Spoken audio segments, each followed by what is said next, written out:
Pinatunayan na naman ng Parañaque City na pagdating sa mga health program na talaga sila. Ang Parañaque City ay talaga po nagkaroon ng highlight celebration dito. At ang dumating dyan, ang kapatid ng ating mahal na Pangulo. Walang iba kundi ang maganda na si Chris Aquino.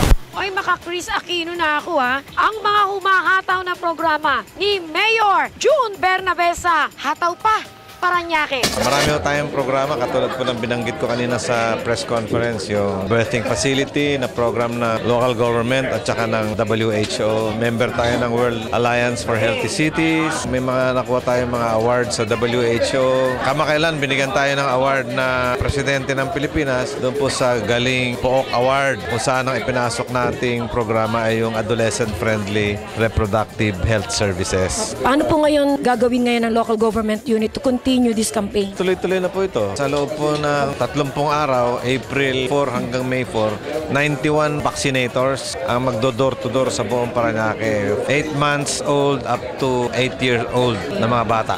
150,000 sa Parañaque. Sabi nga kanina ni Secretary, dapat sa in a lifetime, mga 2 hanggang 3 beses ang pagbabakuna ng anti-measles at saka rubella. The third time will be yung senior citizen na. Yung PhilHealth, pinupush ni Secretary Ona na lalo na yung mga mahihirap magkaroon ng PhilHealth. Marami na siyang health benefits noon, hospitalization, gamot, outpatient privilege. Malaki rin ang aming budget. Siguro sa mga gamot lang, mga 20 million na para sa Parañaque. Sa health center lang ngayon. Sa government hospital, I'd say about mga 120 million ang budget namin dyan. Pwera pa ho yung mga equipment na binibili namin. By next year, itatayo namin yung second phase ng aming city hospital para maging 100 bed capacity ang aming hospital. Aming nakausap yung ilan nilang mga local officials, lalo na si Mayor, was more than 600 million ang buong cost of this program. Meron ho tayong $1 million or that's about 44 million pesos na tulong ng WHO. Meron ho tayong mga ibang tulong-tulong katulad ho ng Procter & Gamble and USAID saka UNICEF, but ang kalakihan talaga ng tulong na ito ay galing sa ating national government. First, gusto kong magpapasalamat sa inyong mayor at saka mga local officials. Gusto ko rin sa aking mensaheng ipaalam na in addition to this program of measles vaccination, na magkaroon din kayo ng programang may enroll ang lahat nating tiga Parañaque sa PhilHealth. Hataw! Parañaque. Bongga talaga, and natutuwa ako dahil sinabi ni Mayor Bernabe na 150,000 na mga kabataan ang magbe-benefit dito. Lalo na ngayong summer, kahit sinong magulang naman gusto natin siguraduhin na in good health ang ating mga anak. Parañaque City po, kinilala ng World Health Organization, isa sa pinakamalusog na bayan hindi lamang sa Pilipinas, kundi sa buong mundo.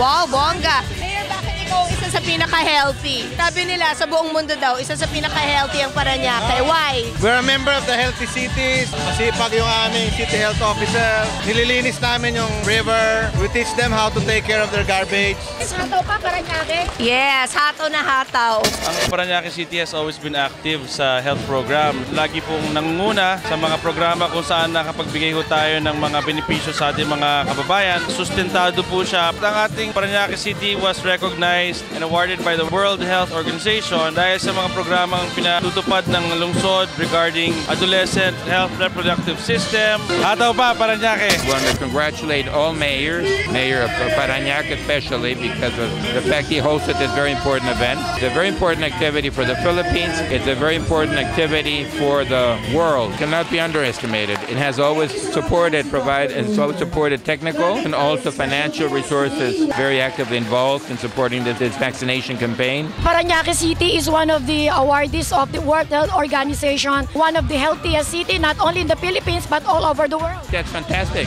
You need to congratulate the authorities and people who make these things happen. It's very good. Mayor, nagkaroon po kayo dito ng fund run for anti-TB program. Oo, meron. Anti-tuberculosis program. Advocacy din natin yon. Marami kasing may TB. Mataas din ho ang incidence ng TB dahil marami rin ho mga dito, yung living at the poverty level. Celebration ng Parañaque ng World TB Day, actually isa lang to sa madaming activity. Kasama natin sa likod yung tinatawag namin ng mga TB Task Force ng Parañaque City na binubuo sa bawat barangay, buong syudad. At syempre katabi ko si Dr. Sonia Maggio, siya po yung aming NTP coordinator dito sa Parañaque. Ang title po ng activity na to is A Run or Walk for a TB-Free Parañaque. Hopefully, ma-prevent namin ang aming multi-drug resistant na tinatawag sapagkat pag napapatigil ang gamot ng isang TB patient, matagal na mapapatigil, ibabalik mo ulit. Nagkakaroon sila ng resistance doon sa mga gamot. Pinapakita natin kung ano tong sakit na to, paano natin ito maiiwasan, paano hindi makakahawa. Gusto natin na talaga sa buong Sukat Road until we get to the City Hall para talagang mas maraming makakita na ay meron palang ganitong sakit na ito pero pwede naman palang magamot. Si Mayor talagang full support sa kagustuhan niya na matanggal talaga ang TB din sa syudad. In fact, ang alam namin, isa siya talagang nagpa-purchase ng augmentation medicine maliban doon sa binibigay ng Department of Health. Aside from the supply from DOH, meron din po tayong pinopurchase ng ating City Mayor.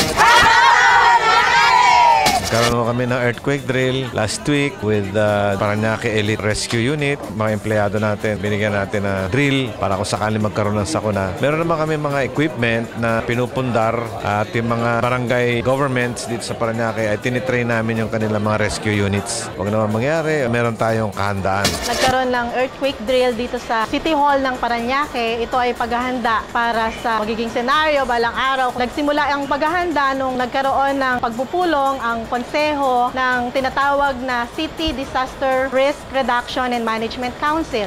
At doon ay pinag-usapan kung papaano ang magiging paghahanda ng syudad ng Parañaque para sa mga darating na mga sakuna. Naging matagumpay ang earthquake drill. Ito ay pinangunahan syempre ng punong lungsod ng Parañaque. Ang lahat ng mga programa tungkol sa paghahanda sa mga sakunang ganito, sa mga disaster na ganito, nagiging matagumpay dahil na rin sa suporta ng punong lungsod na si Mayor Florencio M. Bernabe. Nagpapasalamat po ako sa gabay at aksyon kay Rosso Langon, kanyang manonood sa pag-interview sa akin at nagpapasalamat po ako sa Department of Health. Secretary Enrique Ona, nandito po siya. Dumating din po si Chris Aquino. Tinutulungan po tayo i-promote yung anti-measles and rubella vaccination. Andito rin ho yung mga taga World Health Organization, taga Procter & Gamble, mga taga USAID para i-promote po yung kalusugan ng ating mga kababayan through measles vaccination and rubella.